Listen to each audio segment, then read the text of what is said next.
അപ്പോഴേ ഇന്നൊരു കുറച്ചധികം കേക്കുള്ളൊരു ദിവസമാണ്. അപ്പം എൻ്റെ ചാനൽ കാണുന്നവരൊക്കെ സബ്സ്ക്രൈബ് ചെയ്യാൻ മറക്കല്ല കേട്ടോ. അപ്പോൾ നമുക്ക് വീഡിയോയിലോട്ടായാലോ. അപ്പോൾ അതെ ക്യാമറയുടെ ക്രീമാണ് ഞാൻ യൂസ് ചെയ്യുന്നത്. അപ്പോൾ 2 പാക്കറ്റ് ക്രീം എടുക്കുന്നുണ്ട് കേട്ടോ. നമുക്ക് ഡമ്മി കേക്കും ഉണ്ട് കേട്ടോ, ഒരെണ്ണം 2 ടയർ കേക്ക് ഉള്ളതുകൊണ്ടാണ് കേട്ടോ. അപ്പോൾ ഒട്ടുമിക്ക ആൾക്കാരും ഇപ്പോൾ 2 ടയർ കേക്ക് പറയുമ്പോൾ താഴെ ഡമ്മിയും പിന്നെ മേളിൽ ഒരു 1/2 കിലോ 1 kg വരുന്നൊരു കേക്ക് കൊടുക്കും. എന്നിട്ട് ബാക്കി അവർക്ക് ആവശ്യമുണ്ടെങ്കിൽ നമ്മൾ പേസ്ട്രി പീസായിട്ടാട്ടോ കൊടുക്കുക. അപ്പോൾ അതേ ക്രീമൊക്കെ എടുത്ത് നമ്മൾ സ്റ്റാൻഡ് മിക്സറിലിട്ട് ബീറ്റ് ചെയ്യാൻ വെച്ചു കേട്ടോ. അപ്പോൾ ആദ്യം നമ്മൾ ലോ സ്പീഡിലിടും. ഒരു 3 സെക്കൻഡ് കഴിയുമ്പോഴത്തേനും നമ്മൾ അടുത്ത ലെവൽ 2, 3 എന്നും പറഞ്ഞ് നമ്മൾ സ്പീഡ് കൂട്ടും കേട്ടോ. പിന്നെ എൻ്റെ സ്റ്റാൻഡ് മിക്സർ ഏതാണെന്ന് എല്ലാവരും കമൻറ്റ് ചെയ്ത് ചോദിക്കാറുണ്ട് കേട്ടോ. ആമിയോൻ്റെ സ്റ്റാൻഡ് മിക്സറാണ്. ഞാൻ 2 വർഷമായി ഇപ്പോൾ ആമിയോൺ യൂസ് ചെയ്യാൻ തുടങ്ങിയിട്ട്. കുഴപ്പമൊന്നുമില്ല കേട്ടോ. പക്ഷേ ഇടയ്ക്ക് എൻ്റെ കയ്യിലിരിപ്പ് മൂലം ഇടയ്ക്ക് എൻ്റെ ബെൽറ്റ് ഇച്ചിരി കംപ്ലയിൻറ്റ് വരാറുണ്ട് കേട്ടോ. അത് പെട്ടെന്നുള്ള ധൃതിയിൽ എന്താ പറയുക, നമ്മുടെ ക്രീം ഫ്രീസറിലായിരിക്കും. അപ്പോൾ അത് മെൽറ്റാക്കാണ്ട് ഞാനെടുത്ത് ബീറ്ററിലോട്ടിടും. അപ്പം നല്ല ടൈറ്റായി വരില്ല. അപ്പോൾ നമ്മുടെ സ്റ്റാൻഡ് മിക്സറിനത് ലോഡ് താങ്ങാൻ പറ്റാണ്ട് അങ്ങനെ ബെൽറ്റ് പൊട്ടിപ്പോയി അങ്ങനെ 1-2 സിറ്റുവേഷൻസ് വന്നിട്ടുണ്ട് കേട്ടോ. അല്ലാണ്ട് ഒരു കംപ്ലൈൻറ്റുള്ള സ്റ്റാൻഡ് മിക്സർ അല്ല കേട്ടോ. വളരെ എളുപ്പമായിട്ട് നമുക്ക് പണി തീർക്കാൻ പറ്റും കേട്ടോ. അപ്പോഴേ നമ്മൾ കേക്കൊക്കെ ലെയർ ചെയ്ത് വെച്ച് നമ്മുടെ ക്രീമൊക്കെ സെറ്റായി വന്നു കേട്ടോ. അതെ ഇത് നമ്മുടെ ഡമ്മിയാണ്, 8 ഡമ്മിയുടെ സൈസ്. അപ്പോൾ നമുക്ക് ആദ്യം ഒരു വാനില കേക്കാണ്. അപ്പോൾ നമ്മൾ നമ്മുടെ നോർമൽ ഷുഗർ സിറപ്പ് ഒഴിച്ചു നമ്മുടെ ക്രീമും തേച്ച് സെറ്റ് ചെയ്തെടുക്കുക കേട്ടോ. പിന്നെ എൻ്റെ ഓവൻ ഏതാണെന്ന് എല്ലാവരും ചോദിക്കാറുണ്ട് കേട്ടോ. മോർഫി റിച്ചാർഡ്സിൻ്റെ ഓവനാണ്. ഒരെണ്ണം 52 ലിറ്ററിൻ്റെ, ഒരെണ്ണം 60 ലിറ്ററിൻ്റെ ആണ്. ഈ ഓവൻ എൻ്റെ ആദ്യം കാണുന്ന സ്റ്റാൻഡ് മിക്സറിൻ്റെ തൊട്ടിപ്പുറം ഇരിക്കുന്ന ഓവൻ ഞാൻ മേടിച്ചിട്ടിപ്പോൾ ഒരു 5 കൊല്ലത്തോളമായിട്ടോ. ഒരു കുഴപ്പമില്ല, നല്ല അടിപൊളിയായിട്ട് ഇരിക്കണം. മോർഫി റിച്ചാർഡ്സ് നല്ല ബ്രാൻഡാട്ടോ. പിന്നെ മറ്റേ അതിൻ്റെ തൊട്ടിപ്പുറം ഇരിക്കുന്നത് അതൊരു പുതിയ ഓവനാണ്. അത് മേടിച്ചിട്ടിപ്പം 1 ഇയർ ആവുന്നേ ഉള്ളൂ. കഴിഞ്ഞ ക്രിസ്മസിനാട്ടോ അത് മേടിച്ചത്. അപ്പോൾ നമ്മളിത് ടോൾ കേക്ക് ആയതുകൊണ്ട് ഞാൻ നമ്മുടെ സ്ട്രോ വെച്ച് സ്റ്റിക്ക് ചെയ്യാറുണ്ട് കേട്ടോ.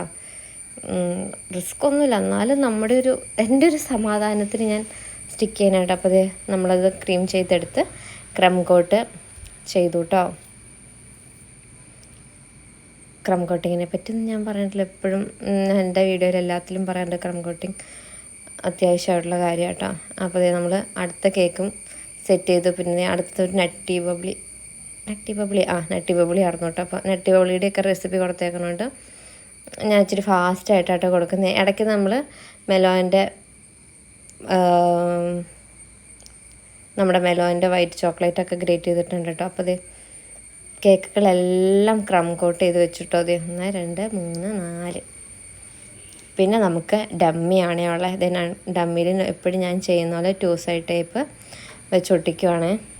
ഞാൻ 3 ആയിട്ട് ഒട്ടിക്കുകയാണ്. നടുക്ക് മാത്രം ഒട്ടിക്കുമ്പോൾ ഡമ്മിക്ക് അങ്ങോട്ടും ഇങ്ങോട്ടും ഒരു ആട്ടമുള്ളല്ലോ എനിക്ക് ഫീൽ ചെയ്യും. അപ്പോൾ ഞാൻ 3 സൈഡിലായിട്ട് ഒട്ടിക്കും കേട്ടോ. അപ്പോൾ അതിന് ഞാൻ മൾട്ടിവുഡിൻ്റെ ബോർഡാണ് യൂസ് ചെയ്യുന്നത്. അത് ജസ്റ്റ് ഒന്ന് ഒട്ടിക്കുമ്പോൾ തന്നെ നല്ല സ്റ്റിക്കായിട്ട് നിൽക്കും കേട്ടോ. പിന്നെ അടുത്ത് ഞാൻ ചൂടുവെള്ളം വെച്ചേക്കണം കേട്ടോ. അത് നമ്മുടെ സ്പാച്ചിൽ മുക്കി വെക്കാനാട്ടോ. അപ്പോൾ അതങ്ങനെ മുക്കി വെച്ച് നമ്മൾ ക്രീം കൊടുത്ത് കഴിഞ്ഞിട്ട് അതുകൊണ്ടൊന്ന് ഷേപ്പ് ചെയ്തെടുക്കുമ്പോൾ നല്ല പെർഫെക്റ്റ് ആയിട്ട് കിട്ടും കേട്ടോ. പിന്നെ ഇതൊരു പേസ്റ്റൽ ഗ്രീൻ ഷെയ്ഡായിരുന്നു കേട്ടോ. അപ്പോൾ നമ്മൾ 2 ഷെയ്ഡായിട്ടാട്ടോ കൊടുക്കുന്നത്. എനിക്ക് ഭയങ്കര ഇഷ്ടമാണ് ഡമ്മി കേക്ക് ക്രീം ചെയ്യാൻ. ഭയങ്കര എളുപ്പമാണ്, പെട്ടെന്ന് പരിപാടി തീരും. അപ്പോൾ ചെറിയൊരു ഡിസൈനും കൂടെ കൊടുത്തെടുക്കുന്നുണ്ട് കേട്ടോ. ഇപ്പോൾ കുറച്ചായിട്ട് ഞാൻ എൻ്റെ 2-3 കേക്കിൽ ഇത് തന്നെയാണ് കേട്ടോ ട്രൈ ചെയ്യുന്നത്. കണ്ടോ അടിപൊളിയായിട്ട് നമുക്ക് കിട്ടിയിട്ടുണ്ട് കേട്ടോ, പെർഫെക്റ്റായിട്ട്. ഇനി നമ്മുടെ അടുത്ത അതിൻ്റെ തന്നെ മേളിൽ ടോപ്പിൽ വരാനുള്ള കേക്കാണ്. അത് 6 ഇഞ്ചിൻ്റെ മോൾഡിൽ ഞാൻ ബേക്ക് ചെയ്തേക്കണേ കേട്ടോ. 1 കിലോ ഉണ്ട്, 2 6 ഇഞ്ചിൻ്റെ മോൾഡിലായിട്ട് ചെയ്തേക്കണം. അപ്പോൾ 1 kg ഉണ്ട് ആ കേക്ക് മേളിൽ. അപ്പോൾ അതിൻ്റെ താഴത്തെ ലെയറിൽ നമ്മൾ പേസ്റ്റൽ ഗ്രീൻ കൊടുത്തു. പിന്നെ അതിൻ്റെ മേളിൽ നമ്മൾ നോർമൽ വൈറ്റ് ക്രീമാണ് കൊടുക്കുന്നത്. അതും കൂടെയും കൊടുത്ത് നമ്മൾ അതും ക്രീം ചെയ്തെടുത്തു കേട്ടോ. അതിനും താഴത്തെ കൊടുത്ത പോലെ തന്നെ ഞാൻ ഡിസൈൻ കൊടുത്തിട്ടുണ്ട് കേട്ടോ. പിന്നെ നമ്മൾ അടുത്ത കേക്ക് അതൊരു ഒലീവ് ഗ്രീനാണ് കൊടുത്തേക്കുന്നത്. അതിന് സിമ്പിളായിട്ടൊരു മേളിൽ മാത്രമാണ് ഞാൻ ആ ഡിസൈൻ കൊടുത്തുള്ളൂ. അതും കൂടെ ഫിനിഷ് ചെയ്ത് അതൊരു 1 kg കേക്കാട്ടോ, നട്ടി ബബ്ലി 1 kg. പിന്നെ ഇതൊരു ഫുട്ബോളിൻ്റെ റൊണാൾഡോയുടെ ഫുട്ബോളിൻ്റെ തീമിൽ വരുന്നൊരു കേക്കാണ്. ഈ കേക്കിൻ്റെ ഒരു ഷോർട്ട് ഞാൻ ഇട്ടിട്ടുണ്ട് കേട്ടോ, ഷോർട്ട് വീഡിയോ ആയിട്ട് അപ്ലോഡ് ചെയ്തിട്ടുണ്ട് കേട്ടോ. അത് കാണാത്തവർ അതുപോയി കാണണം കേട്ടോ. അപ്പോൾ നമ്മുടെ ചാനലിൽ കിടക്കുന്നുണ്ട്. അപ്പോൾ അത് കെട്ടിയൻ ഉറക്കം തൂങ്ങി വന്നെ ഒത്തിരി ലേറ്റായി. അപ്പോൾ കെട്ടിയൻ ഉറങ്ങാൻ പോകുമെന്നും പറഞ്ഞൊരു ഉമ്മ വന്നിട്ട് പോകണയാണ്. അപ്പോൾ അതെ അതിൻ്റെ മേളിൽ ഞാൻ ഈ ഡിസൈൻ വീണ്ടും കൊടുത്തു. അതും കൂടെ കൊടുത്തു കഴിഞ്ഞിട്ട് നമുക്ക് അടുത്ത കേക്കിന് ഞാൻ ഒരു ക്രീം കളർ കൊടുക്കാനാണ്. അപ്പോൾ അതെ നമ്മുടെ വൈറ്റ് ക്രീമിലോട്ട് ചെറിയൊരു ഡ്രോപ്പ്, വളരെ ചെറിയൊരു ഡ്രോപ്പ് യെല്ലോയും കൂടി ആഡ് ചെയ്ത് കഴിയുമ്പോൾ നമുക്കൊരു ഓഫ് വൈറ്റ് ക്രീം കളറിൽ കിട്ടും കേട്ടോ. അപ്പോൾ ദേ അതും കൂടി നമ്മൾ സെറ്റ് ചെയ്തെടുത്തു കേട്ടോ. അപ്പോൾ ദേ നോക്കി നമ്മുടെ കേക്കുകൾ ഇരിക്കുന്നത്. ഇത് ഡെമ്മി കേക്കും പിന്നെ ഒരു ചോക്ലേറ്റ് കേക്കും കൂടി ഉണ്ടായിരുന്നു കേട്ടോ. ഇതേ കണ്ടോ 1 2 3 4 5 ചോക്ലേറ്റ് കേക്ക്. അതേ ഇരിക്കുന്നു. അത് ഫ്രിഡ്ജിലായിരുന്നു. അതിൻ്റെ പണി നേരത്തെ കഴിഞ്ഞായിരുന്നു. അപ്പോൾ ഞാൻ വീഡിയോ കാണിക്കാൻ വേണ്ടി മാത്രം ഞാനത് ഇറക്കി വെച്ചേക്കുന്നതാണ്. എന്ത് രസമല്ലേ കേക്ക് ഇങ്ങനെ നമ്മുടെ ടേബിൾ ഇങ്ങനെ നിറഞ്ഞിരിക്കുന്ന കാണാൻ. എനിക്ക് ഭയങ്കര ഇഷ്ടമായിട്ട് ഇങ്ങനെ കാണാൻ. അപ്പോൾ അതെ പിന്നെ നമുക്ക് ടേബിൾ സെറ്റിംഗ് കൂടി ഉണ്ട് കേട്ടോ. അപ്പോൾ അതിനുള്ള ഡോണറ്റ്സും കേക്ക് പോപ്സും കേക്ക് സിക്കിൾസും കപ്പ് കേക്കുമാണ് ഇരിക്കുന്നത്. അപ്പോൾ 6 കപ്പ് കേക്കും 9 ഡോണറ്റ്സും പിന്നെ 6 കേക്ക് പോപ്സും കേക്ക് സിക്കിൾസും ആണ്. അപ്പോൾ ഞാൻ ഈ വൈറ്റ് ചോക്ലേറ്റ് മെൽറ്റാക്കുന്നത് എങ്ങനെയാണെന്നറിയോ? നമ്മുടെ ഓവൻ ഒന്ന് ജസ്റ്റ് ഒന്ന് പ്രീ ഹീറ്റ് ചെയ്യും. അത് കഴിഞ്ഞിട്ട് ഞാനൊരു പാത്രത്തിലോട്ട് ചുമ്മാ ഗ്രേറ്റ് ചെയ്തിട്ടിട്ട് ഒരു 2 മിനിറ്റൊക്കെ വെച്ചാൽ മതി. പെട്ടെന്ന് മെൽറ്റ്, നല്ല സൂപ്പറായിട്ട് മെൽറ്റ് കിട്ടും. ആദ്യം ഞാൻ ഡബിൾ ബോയിൽഡ് മെത്തേഡിലൊക്കെ കേട്ടോ ചെയ്തുകൊണ്ടിരുന്നത്. പക്ഷേ അതിലും ഭയങ്കര എളുപ്പമാട്ടോ. അപ്പോൾ ഒറ്റയ്ക്കുള്ളതുകൊണ്ട് കെട്ടിയും പോയി കിടന്നു. അപ്പോൾ ഒറ്റയ്ക്കുള്ളതുകൊണ്ട് ഞാൻ തന്നെ 2-3 കയ്യിൽ പിടിച്ചുകൊണ്ടാട്ടോ ഉണക്കിയെടുക്കുന്നത്. ആരെങ്കിലും ഹെൽപ്പിനുണ്ട്, നമുക്ക് ആളും കൂടെ ഉണ്ട്, 2 കയ്യിലും വെച്ച് നമുക്ക് പെട്ടെന്ന് പരിപാടി വരും. പക്ഷേ ഒറ്റയ്ക്കുള്ളതുകൊണ്ട് ഇങ്ങനെയൊക്കെ ആട്ടോ നടക്കുകയുള്ളൂ. ഇത് കപ്പ് കേക്ക് ഞാനൊരു കുഞ്ഞ് മഫിൻ്റെ ഷീറ്റിലോട്ടും കൂടെ വെച്ച് കൊടുക്കുന്നുണ്ട് കേട്ടോ. അപ്പോൾ കേക്ക് പോപ്സ്, ഈ കേക്ക് പോപ്സിൻ്റെയും കേക്ക് സിക്കിൾസിൻ്റെ ഒക്കെ റെസിപ്പി വേണമെന്നുള്ളവരൊന്ന് മെൻഷൻ ചെയ്യാൻ കേട്ടോ. ഇത് നമ്മുടെ ചോക്ലേറ്റ് തീർന്നു പോയിട്ട് ഞാൻ ഒന്നും കൂടെ പ്രീ ഹീറ്റ് ചെയ്ത് ഒന്ന് മെൽറ്റ് ചെയ്ത് എടുക്കുക കേട്ടോ.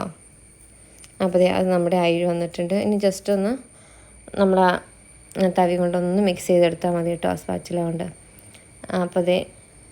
അപ്പോൾ കട്ടകളൊക്കെ പോയി നല്ല സൂപ്പറായിട്ട് കിട്ടുകയാണെങ്കിൽ നമുക്ക് ഡോണറ്റ്സ് മാത്രമായിട്ട് ഡിപ്പ് ചെയ്യാനുള്ള.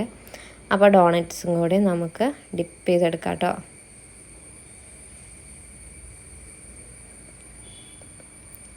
നമുക്ക് നമ്മുടെ 6 ഡോണറ്റ്സും കൂടി, അല്ല 6 അല്ല 9 ഡോണറ്റ്സ് അതും കൂടി എടുത്തു കേട്ടോ. പിന്നെ അതെ കപ്പ് കേക്കും കൂടി Noor N1 എന്ന് പറഞ്ഞ നോസിലിട്ട് കപ്പ് കേക്കും കൂടി പേസ്റ്റൽ ഗ്രീൻ ഷെയ്ഡിൽ അതും കൂടി ഞാൻ ഡെക്കറേറ്റ് ചെയ്തെടുക്കുന്നുണ്ട് കേട്ടോ. പിന്നെ ആ പേസ്റ്റൽ ഗ്രീൻ്റെ ഒരു കളർ വരാൻ വേണ്ടിയിട്ട് നമ്മൾ വൈറ്റ് ചോക്ലേറ്റ് അല്ലേ ഡിപ്പ് ചെയ്തിരുന്നത്. അപ്പോൾ അതിൻ്റെ മേളിൽ കൂടെ ചെറുതായിട്ട് ആ പേസ്റ്റൽ ഗ്രീനും കൂടി നമ്മൾ ഡിസൈൻ ചെയ്ത് കൊടുക്കുന്നുണ്ട് കേട്ടോ. അപ്പോൾ അതും കൂടെയും കൊടുത്ത് ലാസ്റ്റ് നമ്മൾ കുറച്ച് ഷുഗർ ബോൾസും കൂടെയും കൊടുത്ത് ഡെക്കറേറ്റ് ചെയ്യുക കേട്ടോ. അപ്പോൾ വീഡിയോ കാണുന്നവരെല്ലാവരും നമ്മുടെ ചാനൽ സബ്സ്ക്രൈബ് ചെയ്യാൻ മറക്കില്ല കേട്ടോ. പിന്നെ എന്തെങ്കിലും അഭിപ്രായങ്ങളൊക്കെ ഉണ്ടെങ്കിൽ കമൻറ്റ് ചെയ്യണേ. കണ്ടോ അതെ എന്ത് രസമല്ലേ കാണാൻ, കണ്ടാൽ അടിപൊളിയായിട്ട്. ഇനി നമുക്ക് കേക്ക് ഒന്ന് 2 ടയറാക്കി സെറ്റ് ചെയ്യാം കേട്ടോ. അതെ കറക്റ്റ് എന്തെങ്കിലും എല്ലാം പെർഫെക്റ്റായിട്ട് എപ്പോഴും വരില്ല എന്ന് പറഞ്ഞാൽ ശരി, എന്തെങ്കിലും ഒരു ആ കേക്ക് നമ്മുടെ ഡൈനിങ് ടേബിളിൽ കൊണ്ട് തട്ടിയിട്ടോ. പക്ഷേ കുഴപ്പമില്ല, നമ്മളത് സെറ്റ് ചെയ്തെടുത്തു കേട്ടോ. പിന്നെ ഇതേ നമ്മുടെ ഒരു വുഡിൻ്റെ സ്റ്റിക്കും കൂടെ സ്റ്റിക്ക് ചെയ്തിട്ട് നമ്മുടെ കേക്ക് ഇങ്ങനെ എടുത്ത് വെക്കുമ്പോൾ ഉള്ളൊരു ടെൻഷൻ ഉണ്ടല്ലോ, നല്ലൊരു ടെൻഷനാട്ടോ. അത് വെച്ച് കഴിയുമ്പോഴാണ് സമാധാനമാവുന്നത്. അപ്പോൾ ആ സ്റ്റിക്കും കൂടെ നമുക്ക് ആ ഡമ്മിയിലോട്ട് കുത്തി ഇറക്കി വെക്കണം. അപ്പോൾ കേക്ക് നല്ല സേഫായിട്ട് ഇരുന്നോളൂ കേട്ടോ. അപ്പോൾ അതെ നമ്മളൊരു ക്രോസ് വെച്ച് കൊടുത്തു. പിന്നെ ബേബിയുടെ നെയിമും കൂടി വെച്ച് കൊടുത്തിട്ട് ബാപ്റ്റിസം ആയിരുന്നു കേട്ടോ. ഇത് ബാപ്റ്റിസം കേക്ക് സെറ്റാണ്. അപ്പോൾ അതെ കുറച്ച് ഷുഗർ ബോൾസ് അല്ല ഗോൾഡൻ ബോൾസും കൂടെയും കൊടുത്ത് നമ്മുടെ കേക്ക് സെറ്റ് ചെയ്തു കേട്ടോ. ബാപ്റ്റിസം അല്ല ഹോളി കമ്മ്യൂണിയൻ ആയിരുന്നു കേട്ടോ.